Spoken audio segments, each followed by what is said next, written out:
The latest installment in the Transformers movie series about fighting robots is a period piece that just might bring certain grown-ups to tears.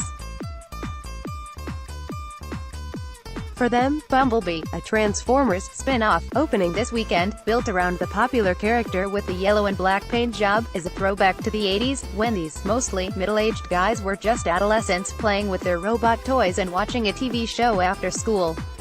Daniel Rivera, 43, is one of those guys.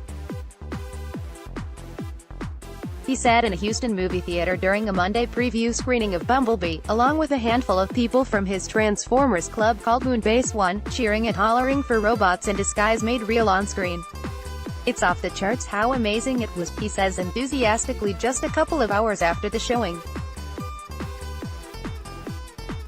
"We all loved it, of course. This is coming from a man whose world revolves around Transformers. He's not only the club president, but many of its 190 members are also his clients. Transformers and other toys from the 1980s and 1990s help feed his small family. As the owner of the retail shop Misfit Toys in the Heights, he's part of a growing toy resale business that lives in the shadow of the multi-billion-dollar U.S. toy industry. It's a subset that helps forge a love for movies like Transformers, which are based on concepts created decades ago. Perhaps Hollywood really knows what it's doing. While plenty of reboots flop, there are those that are in the DNA of a lot of Gen Zers and part of those memories they don't ever want to lose. My dad split on me when I was 13, and Saturday mornings, they would show Godzilla movies, and it's the one memory I have of doing things together," says Rivera, whose shop also has toys that range from Star Wars to Robotech and custom-made Japanese kaiju monsters like Godzilla. "The memories are so special. We, robot, but, of course, his first love is the robots. A huge collection of Bumblebee Transformers line a glass shelf in his toy store. An original Bumblebee from the 1980s TV show can fetch around $35.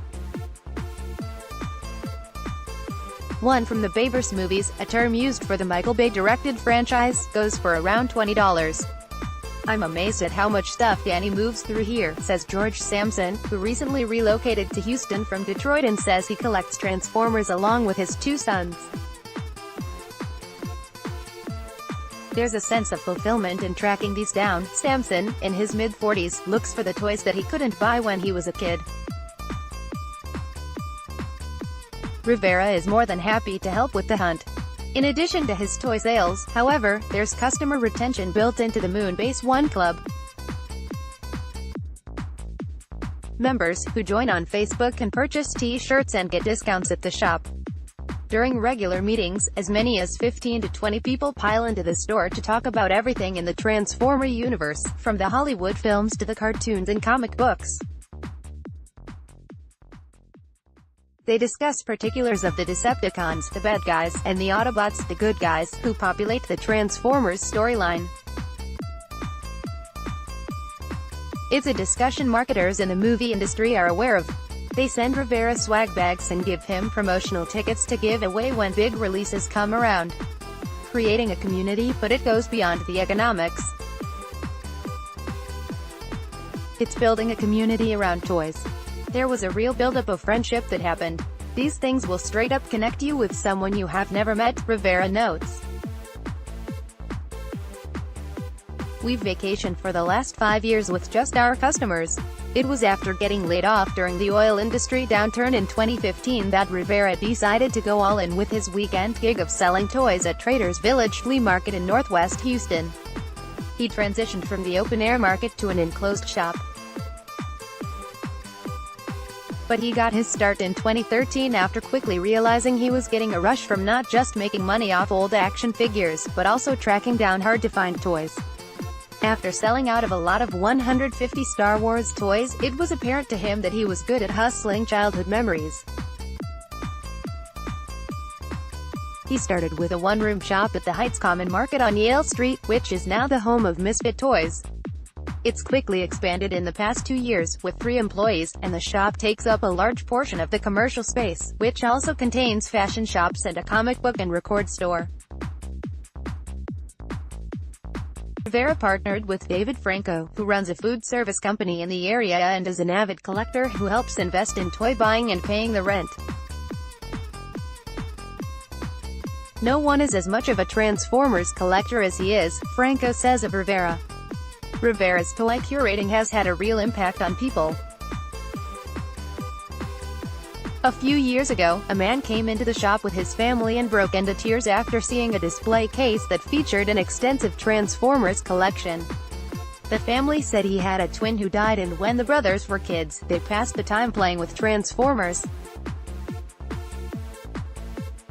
I don't think he'd seen these in 30 years, Rivera suggests. It kind of freaked him out a little bit, that epic memory that floods all of us when we look at these toys, when we play with these toys. Back to childhood. Transformers emerged at a time in the 80s before Nintendo video games, when Houston had dozens of toy stores all over the city. Charles Cooper grew up around that time, and he loved the challenge of playing with Transformers. I think a lot of time it sparked a lot of that ingenuity because you have to figure out how to transform them. They didn't come with instructions. Cooper says, even now, when I sit down and transform these toys, it'll relax me, says Cooper, a City of Houston employee who is also a member of the Moonbase One Club. I remember when I was 10 years old, not a worry in the world. When people come in here, it's a very intimate relationship, Rivera says. Action figures from the early 80s have had staying power. Original toys from the He-Man and Transformers collections have helped Rivera make his business profitable. It takes a certain skill, though. A nerdiness about the details, or those original toy parts. Is the die-cast paint too chipped? Which generation and which storyline does the character represent? Rivera, who recently had a baby daughter, says his toy venture would never have gotten off the ground without the help of his wife, Pauline, a mathematician who he says put her actuarial studies on hold to help invest in old toys. He regularly travels the state and around the country to purchase collections of He-Man figures or Transformers sets that can range in the thousands of dollars. But it's an investment that has proven worth multiple times. And seeing those toys on screen is just the icing on the cake for enthusiasts like Rivera, whose childhoods are frozen in time. He still can't believe the visceral reaction people have to little hunks of plastic, and it's contagious. The people that I was selling Transformers to were geeking out, says Rivera, and I was too. Camilo Hannibal Smith is a Houston-based writer.